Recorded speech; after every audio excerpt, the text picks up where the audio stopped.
Hey everyone, welcome to the agenda preview number 11. Now this is for next week. There's two meetings next week that I want you to be aware of. There's the Monday night City Council meeting, which is on June 3rd, 6 o'clock in Council Chambers. Now it seems like a big rush because we literally just had one last week on May 27th.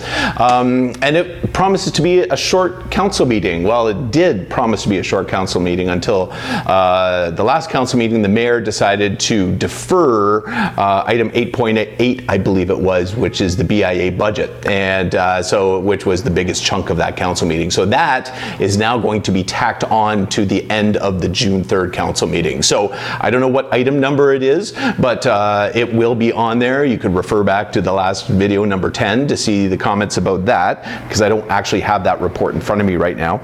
But also on Wednesday, June 5th, there is the Community Services and Parks Standing Committee. So that's at 9 a.m. in council chambers.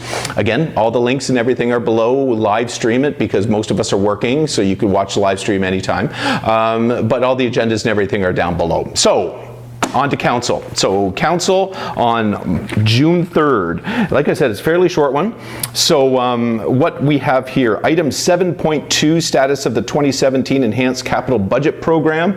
It's basically just capital works, mainly roads, but I believe there's a dog park and there's also a park washroom in there. And it's just the status of these things that we approved, that council approved back in 2017. 7.3, the Gino and Liz Marcus Rec Complex, accessible family change room. This is basically a project update. It's all done. Another project that was funded through the Enhanced Capital Budget back in 2016, I believe it was. It could have even been 2015. And then item 7.4, Peace Fountain repairs. If you're down, riding your bike down by the riverfront, you'll notice the Peace Fountain is not there. It's because we burnt out some pumps and we have to order them from Germany. But I've been assured that they're going to be installed by July 1st. So Canada Day, we should be able to have the Peace Fountain and all the merriment that goes around the Peace Fountain. So moving on to the consent agenda. So item 8.1, Cabana Corridor improvements. So this is us hiring a consultant to move on to stage 2. Now it's a $10 million project. It's huge. You know, roads are the #1 expense in this city, and it costs a lot to move these cars around in a smooth fashion. So the Cabana Corridor improvements, item 8.1, to retain a consultant.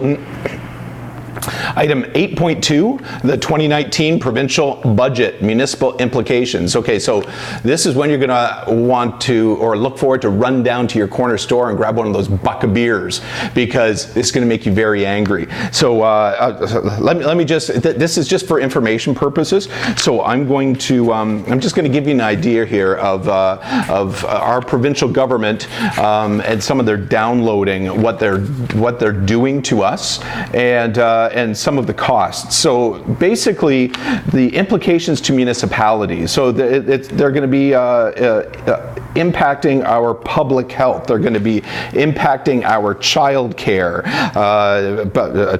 for about $2 million in 2019. Affordable housing, there's going to be an impact on affordable housing.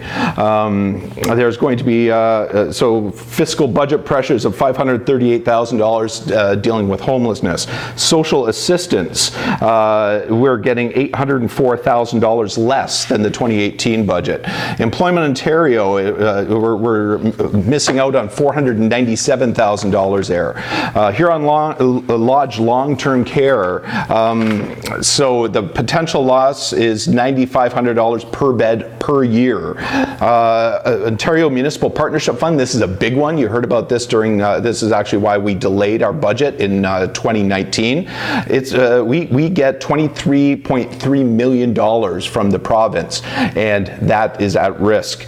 Provincial gas tax, they're freezing that, and that's going to have financial implications. Expected to lose approximately $6.8 million of potential incremental funding, with $4 million annually after that. EMS, that's taken a hit. Windsor Police Services, they haven't even figured out what the hit is going to be. And the list goes on. Windsor Public Library, IRCA, the list goes on. So I highly advise you to read this report, because it's staggering the amount of money that the provincial government is going to be downloading onto the backs of municipalities throughout Ontario. So don't shoot the messenger. This isn't us, but we have to come up with this funding somehow. So that's item 8.2. Item 8.3, there's a demolition permit for 687 Assumption Street. 8.4, you've heard about the Lakeview Park Marina docks and how we had to actually cancel the season at Lakeview Park Marina. So they're basically coming forward, administration is coming forward with $3 million in emergency repairs to fix this municipal asset. There's a whole bunch of other things that you've recently just heard me speak about. The Transit Windsor Municipality of Leamington Transit Surface Agreement, the Heritage Alteration Permit for Assumption Church, you know about those things. The old IGA, which is right next door to Rock Bottom, they're coming forward for the Sandwich Heritage Conservation District. For those of you in South Windsor, Huntington and Cabana, that issue is coming back to council for final approval about closing off Huntington Avenue at Cabana for the widening. So be sure to be there for that. Okay, and moving on to new business. Item 10.1, Windsor Canada Utilities Limited Annual General Meeting. It's a big report. I can't go into details here. Go to the link below and read it if that interests you. Item 11.1, Little River Dikes Flood Protection, citywide. So we've been dealing with this for the past couple years. Little River Road from Little River Pollution Plant to the river, to the river is basically the catchment area. Here, I've got the numbers here. It's actually unbelievable just how big the catchment area. It's okay, never mind.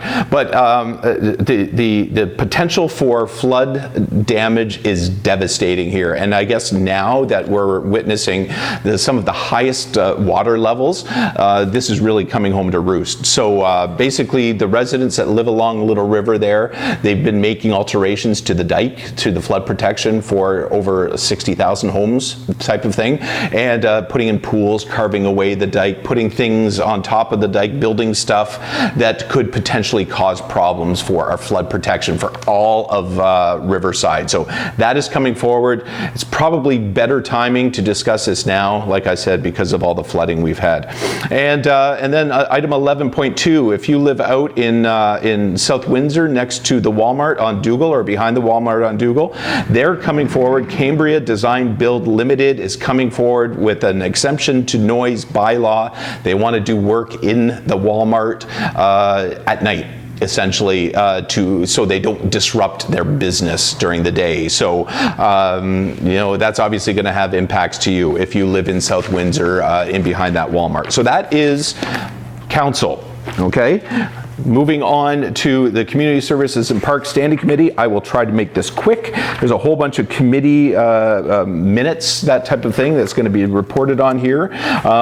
There is item 8.1, Employment Ontario Services Transformation. What this is Windsor is proposing to be a prototype for employment service delivery in the Windsor-Sarnia catchment area. So this is basically putting forward the paperwork to do that. We will learn more about this later. Item 8.2, report to update legal agreements regarding city-owned murals located on private properties.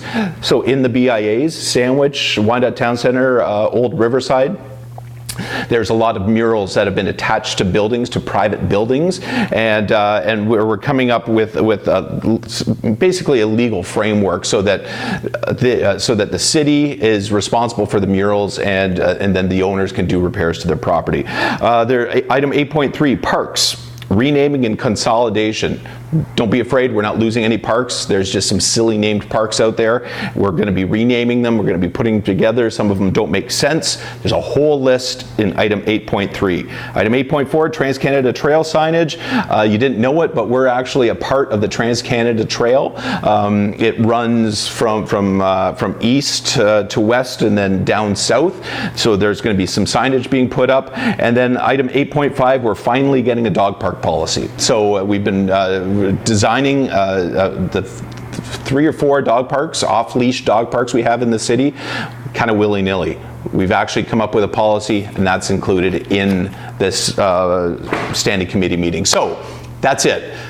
big week next week, a lot of reading to do. Like I said, if you cannot make it, the live links are below, but please like us, subscribe to us so you get updates like this and you stay informed and stay engaged. Thank you so much for watching.